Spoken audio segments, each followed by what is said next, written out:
জৌহলাও চৌমলা বহুমতাৰীৰ সোঁৱৰণী আন্তঃজিলা club football প্ৰতিযোগিতাৰ সফল সামৰণি।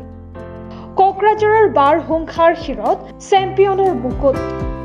শিৱসাগৰৰ হালুৱাটিং ৰানাৰ্ছ আপ। টুৰ্ণামেণ্টৰ বাবে অতিৰিক্ত 15 লাখ টকাৰ অনুদান ঘোষণা বিটিচিৰ মুখ্য কাৰ্যবাহী সদস্য প্ৰমোদ বড়োৰ। এই প্ৰাইজ মানিটো আৰু যাতে বঢ়াব পাৰে ইয়াৰ কাৰণে আমাৰ বিটিআৰ চৰকাৰে আৰু 15 লাখ টকা আমি তেখেতসকলক দিম যাতে এইটো 30 লাখ হয় আৰু 30 লাখৰ পৰা তেখেতসকলে যিটো প্ৰাইজ মানি সেইটো আৰু অলপ বঢ়াই দিব পৰা যায়। চিৰাঙত যোৱা 3 জানুৱাৰীৰ পৰা চলা অসম ফুটবল সন্থাৰ 25 সংখ্যক জৌহলাও চৌমলা বহুমতাৰীৰ সোঁৱৰণী আন্তঃজিলা ক্লাব ফুটবল প্ৰতিযোগিতাৰ যোৱা 13 জানুৱাৰীত সফল সামৰণি পৰে। সকলো জল্পনা কল্পনাৰ অন্ত পেলাই কোকৰাঝাৰৰ বাৰহুংখা এথলেটিক্স ক্লাবে চেম্পিয়নৰ মুকুট পিন্ধিবলৈ সক্ষম হয়। আনহাতে শিৱসাগৰৰ হালুৱাটিং ইউনাইটেড FC ৰানাৰ্ছ আপ দল হিচাপে পৰিগণিত হয়। চিৰাঙৰ বাঙালডোবাৰ বডোচানগৰ খেলপথাৰত 13 জানুৱাৰীত অনুষ্ঠিত চূড়ান্ত খেলখনত বাৰহুংখাই হালুৱাটিঙক 2-1 গলৰ ব্যৱধানত পৰাজিত কৰে। তীব্ৰ প্ৰতিদ্বন্দ্বিতাপূৰ্ণ খেলখনত প্ৰথমাৰ্ধৰ 22 মিনিটত সীমাং ব্ৰহ্মই গল এটা দি বাৰহুংখা দলক 1-0 গলত অগ্ৰগতি প্ৰদান কৰে। বাৰহুংখাই খেলৰ বিৰতিকৈ 1-0 গলৰ ব্যৱধানত আগবাঢ়ি আছিল। বিৰতিৰ পিছত খেলৰ 48 মিনিটত হালুৱাটিঙৰ হৈ জন খৰণীয়াই গল দি মেচখনত সমতা স্থাপন কৰে। বিজয়ৰ খেখাহি মাৰিবলৈ দুয়োটা দলে আপ্ৰাণ চেষ্টা চলায় আৰু খেলখন তীব্ৰ উত্তেজনাপূৰ্ণ হৈ উঠে। অৱশেষত খেলৰ 57 মিনিটত হালুৱাটিঙৰ এজন খেলুৱৈয়ে বিধি নিষিদ্ধভাৱে খেলাৰ বাবে বাৰহুংখাই এটা পেনাল্টি শ্বটৰ সুযোগ লাভ কৰে। বাৰহুংখাৰ হৈ লোহিত নাৰ্জাৰীয়ে সুন্দৰ শ্বটেৰে পেনাল্টি কাৰ্যকৰী কৰা দলটিয়ে 2-1 গলৰ ব্যৱধানত অগ্ৰগতি লাভ কৰে। এইটোৱে খেলৰ ফলাফল নিৰ্ণায়ক গল হিচাপে বিবেচিত হয় আৰু বাৰহুংখাই 2-1 গলৰ ব্যৱধানত বিজয়ী হয়। হালুৱাটিঙৰ বিতুল খনিকৰ শ্ৰেষ্ঠ গলকিপাৰ, কাৰ্বি আলঙৰ মনজিত নাৰ্জাৰী সৰ্বাধিক গলদাতা আৰু বাৰহুংখাৰ লোহিত নাৰ্জাৰীয়ে শ্ৰেষ্ঠ খেলুৱৈৰ সন্মান লাভ কৰে। শ্ৰেষ্ঠ গলকিপাৰ আৰু সৰ্বাধিক গলদাতাই ট্ৰফিসহ 3000 টকাকৈ আৰু শ্ৰেষ্ঠ খেলুৱৈয়ে ট্ৰফিসহ 5000 টকা লাভ কৰে। খেলখনত পৰিচালনা কৰে প্ৰেম নাৰ্জাৰীয়ে, লাইনত সহায় কৰে সমৰ গয়াৰী আৰু সোমদম বহুমতাৰীয়ে। চতুৰ্থ ৰেফাৰী আছিল কনক বড়ো। চূড়ান্ত খেলখন উদ্বোধন কৰে বিটিচিৰ মুখ্য কাৰ্যবাহী সদস্য প্ৰমোদ বড়োৱে। বিটিচিৰ মুৰব্বী প্ৰমোদ বড়োৱে কয়, অনুষ্ঠিত কৰাৰ কাৰণে মই অসম ফুটবল এছ'চিয়েশ্যনক ধন্যবাদ জনাইছোঁ। কাৰণ জৌহলাও চৌমলা বসুমতাৰীক আমি সকলো শ্ৰদ্ধা কৰোঁ। চবেই জানে যে তেখেতে নিখিল বড়ো ছাত্ৰ সন্থাৰ সভাপতি আছিল।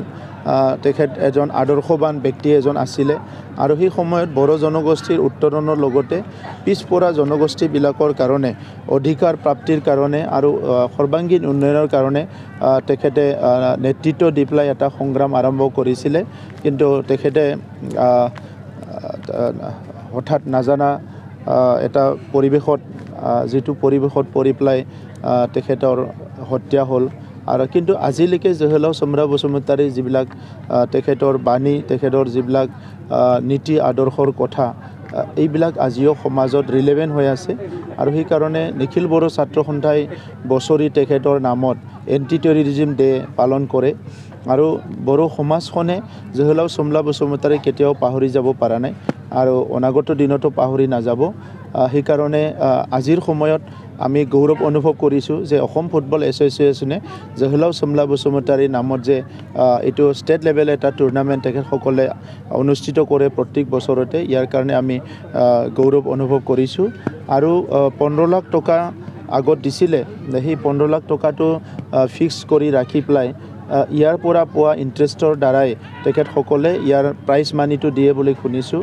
গতিকে এই প্ৰাইজ মানিটো আৰু যাতে বঢ়াব পাৰে ইয়াৰ কাৰণে আমাৰ বিটিআৰ চৰকাৰে আৰু 15 লাখ টকা আমি তেখেতসকলক দিম যাতে এইটো 30 লাখ হয় আৰু 30 লাখৰ পৰা তেখেতসকলে যিটো প্ৰাইজ মানি সেইটো আৰু অলপ বঢ়াই দিব পৰা যায়।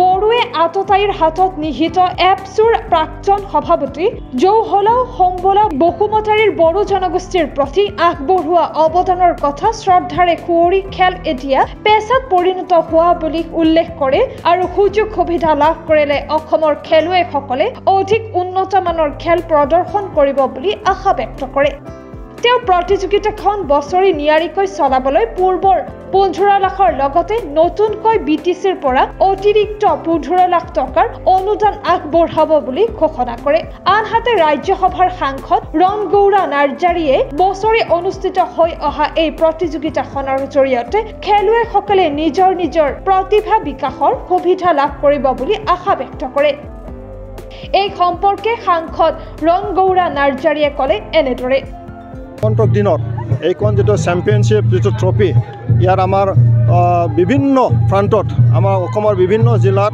অনুষ্ঠিত হ'ব আৰু সকলোৱে অংশগ্ৰহণ কৰিব ইয়াৰ দ্বাৰা আমাৰ অসমৰ প্ৰতিভাৱান খেলুৱৈসকলে নিশ্চয় ইয়াৰ খেলাৰ কাৰণে এটা ভাল এটা পৰিৱেশ পাব উল্লেখ্য যে চিৰাং জিলা ক্ৰীড়া সন্থাৰ আতিথ্যত অনুষ্ঠিত প্ৰতিযোগিতাখনত অসমৰ মুঠ 37টা দলে যোগদান কৰিছিল যদিও মূৰকত 6টা দল উপস্থিত নথকাত 31টা দলৰ মাজতহে খেলসমূহ অনুষ্ঠিত হয় প্ৰতিযোগিতাৰ খেলসমূহ জিলাখনৰ বাঙালডুবা থালিগাঁওস্থিত বঙাইগাঁও সুধানগৰৰ খেলপথাৰ আৰু ৰৌমাৰী এই তিনিখন খেলপথাৰত অনুষ্ঠিত হয় 3 সহস্ৰাধিক দৰ্শকৰ উপস্থিতিত চূড়ান্ত খেলখন উপভোগ কৰে ৰাজ্যসভাৰ সাংসদ ৰণগৌৰা নাৰ্জাৰী বিধায়ক জয়ন্ত বসুমতাৰী বিটিচিৰ কাৰ্যকৰী সদস্য ৰঞ্জিত বসুমতাৰী অসম ফুটবল সন্থাৰ সাধাৰণ সম্পাদক ডক্টৰ সংগ্ৰা ব্ৰহ্মকে ধৰি ভালেমান আমন্ত্ৰিত অতিথিয়ে প্ৰতিযোগিতাৰ চেম্পিয়ন দলক ট্ৰফি সহ 30,000 আৰু বিজিত দলক ট্ৰফি সহ 20,000 টকা প্ৰদান কৰা হয় বিজয়ী দলক সাংসদ ৰণগৌৰা